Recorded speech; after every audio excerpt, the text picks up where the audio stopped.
Gunaw na ang mundo yung mga kaso laban sa mga medical practices ng mga doktor na final ng mga pasyente, nakabinbin pa rin. Diyan kayo sa PRC, inuupuan nyo ang mga kaso.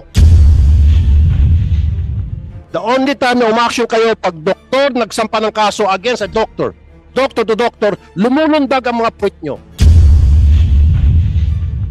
Pero kung pobreng pasyente na biktima ng malpractice, upuan nyo ng dekada-dekada. Mamaya marami akong hingin listahan sa inyo. Mabubulgar ang katamaran ninyo yan sa PRC. Mabubulgar ang pagiging inutil ninyo. I'm sorry for the word. Lastly, itong gagawin natin hearing, of course, ang bagsak nito sa PRC. Meron ba tayong taga-PRC dito? Gunaw na ang mundo yung mga kaso laban sa mga medical practices ng mga doktor na final ng mga pasyente, nakabinbin pa rin. I'm just being sarcastic. Ang ibig ko sabihin, diyan kayo sa PRC, inuupuan nyo ang mga kaso. The only time na umaksyon kayo pag doktor nagsampa ng kaso against a doctor, doctor to doctor, lumulundag ang mga puwit nyo. Pero kung pobreng pasyente na biktima ng malpractice, upuan nyo ng dekada-dekada. Mamaya, sagutin nyo yan. Mamaya, marami akong hingin listahan sa inyo. Mabubulgar ang katamaran ninyo yan sa PRC. Mabubulgar ang pagiging inutil ninyo. I'm sorry for the word. Kasi ito po yung nararamdaman ko. Ang dami ko na pong natatanggap ng mga reklamo mula sa mga pobreng pasyente na biktima ng medical practice. Mostly from public hospitals na nagsampa ng kaso sa PRC pero nababaliwala at inuupuan. Ngayon naman dun sa PRC. PRC, magandang hapon po sa inyo. Kumusta po kayo? Nagkape na po kayo? Okay. PRC, marami na po ako natatanggap na reklamo na inuupuan niyo po yung mga reklamo. Senator, I would like to acknowledge the presence of Senator Tol Tolentino. Babalik lang po siya. Na marami raw pong mga cases na inuupuan niyo. Now, ang tanong ko po, ano bang kailangan ng PRC ng mga ebidensya na para yung mga doktor na inireklamo agad-agad mapapatawan ng karampatang parusa or sanction? And second question, bakit po ang bagal ng paglitis nyo ng kaso dyan po sa PRC na inaabot po raw ng siyam-siyam?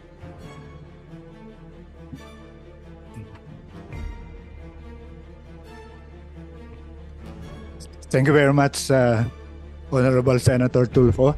With the permission of the Chair, Senator Bongo, let me provide the background on the adjudication of cases being filed with the Board of Medicine. So all of these cases involving medical professionals are filed with the Board of Medicine. And if there's a written complaint from a complainant, then they will have to file their complaint affidavit, and the professional against whom the complaint was filed will have to submit a counter affidavit. Then we have processes like mediation, initial mediation. If they don't agree, there's no agreement between the two parties, then it's either formal trial or submission of position papers. Yung binabanggit niyo po, yun yung due process. Tama? Yes po. Wala tayong problema dyan. Ang aking problema po, bakit napakatagal po ng due process ninyo? Pakisagot po direct to the point, please. Bakit po inabot ng siyam-siyam?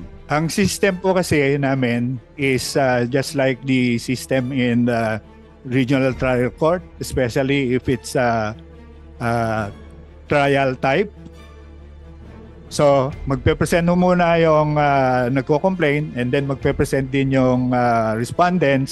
And it takes very long because of the number of respondents sometimes, because let's say the surgeon operated and there are assistants and there is a physician, medical internist who gives the clearance. There's an anesthesiologist who performs the anesthesia. So medyo marami Again, po. sorry to cut you short. I'll give you an example. Yung isang pasyente nagpa-opera and then si doktor nakalimutan niyang tanggalin yung gunting sa loob ng katawan ng pasyente. Very clear yun. So inoperan ulit yung pasyente at nagkaroon ng complication at grumabi yung kanyang sakit.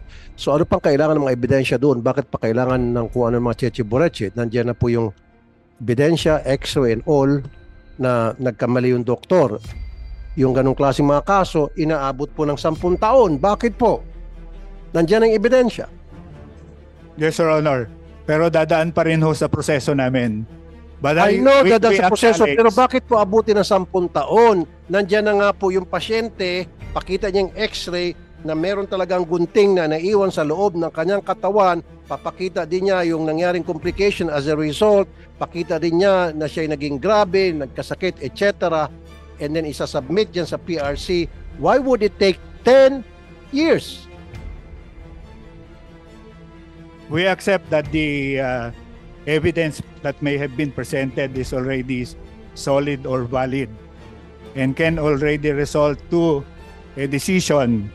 But the respondent sometimes comes up with, and the complainant comes up with expert witnesses who are also physicians who may be giving contradictory opinions regarding that. Ano pa pong expert witness ang kailangan? Eh, nandiyan na nga po yung x-ray ng pasyente. Inadmit siya, nakalagay ang pangalan ng doktor nag-opera sa kanya, yung araw na inoperahan siya, anong ospital yun, at yung makikita doon na nagkaroon complication because of that gunting na naiwan. Ano pa kailangan na pasikot-sikot Wala na po. para abutin po ng isang dekada? Ang sa akin po kasi, kinumpara niyo po kayo sa RTC. Iba po yung RTC, iba po yung PRC. Please do not compare. That's apples and oranges, okay? So sa PRC, mas madali ho dapat kayo makapag-action. The fact na kayo po ay mga doktor din, I would assume some of you are doctors over there. So you don't need expert opinions because you yourselves from among your group are already experts. Otherwise you wouldn't be accepted sa PRC. Am I right? So don't tell me about these expert doctors na kailangan pa magtistigo, etc., etc. All you need is 1 plus 1. 1, may pasyente na may reklamo na naiwanan ng, sample lang po ito, naiwanan ng gunting sa loob ng katawan niya, may x-ray and all, and then 2, ito si doktor na inaamin niya, siya ngayon nag-opera at inaamin niya na naiwan ngayong gunting. Ano pang kailangan? Bakit abutin 10 taon? Sir, Right now, sir, I don't have the data regarding how long those kinds of cases are, no? okay. But the profile of the cases that have been filed with the PRC for medical professionals, 212 unprofessional conduct, malpractice 7, negligence 249, violation of code of ethics with the code of ethics of the PMA adopted by the Board of Medicine 41, immorality 47, and I cannot maybe we have the head of the Okay. Board of Medicine and the head of our legal division. They may have the particular statistics regarding how long those clear-cut, I would say clear-cut cases would stay, because we have the aging of cases filed against doctors, and we admit that more than 5 years, there are 55%, meaning 313 out of 567. Give me a list. Give us a list, Doc. Are you a doctor? Sir? You're a Yes, doctor? yes, Okay. Your Honor. Give us a list, Doc.